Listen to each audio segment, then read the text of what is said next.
1 મિનિટનો કુકિંગ મંત્ર। શિયાળામાં આપણે મેથીના મુઠિયા બનાવતા હોય છે અને એ ઘણા બધા શાકમાં આપણે એનો ઉપયોગ કરતા હોય છે, પણ આ મુઠિયા ઘણી વખત કઠણ થઈ જાય છે, કડક થઈ જાય છે અથવા તો તેલમાં છૂટા પડી જાય છે। તો આવું ન થાય એના માટે એની કણક જે છે એકદમ પ્રોપર તૈયાર થયેલી હોવી જોઈએ। તો જ્યારે પણ મુઠિયા તૈયાર કરીએ ત્યારે એની અંદર ઘઉંનો કરકરો લોટ અને એની સાથે થોડા પ્રમાણમાં ચણાનો લોટ અને રૂટીનનો મસાલો તથા મેથી એડ કરી અને મિક્સ કરતા હોય છે।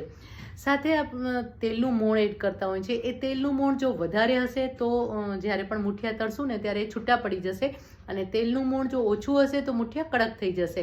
એટલે મીડિયમ તેલનું મોણ નાખવાનું છે, બહુ વધારે પ્રમાણમાં મુઠ્ઠી પડતું મોણ નથી એડ કરવાનું, અને એની અંદર પાણી પણ મીડિયમ રાખવાનું છે।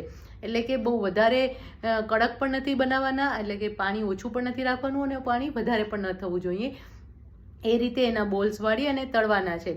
જો પાણી વધારે હશે ને તો પણ મુઠિયા કડક થઈ જશે, અને જો પાણી ઓછું હશે તો મુઠિયા છૂટા પડી જશે।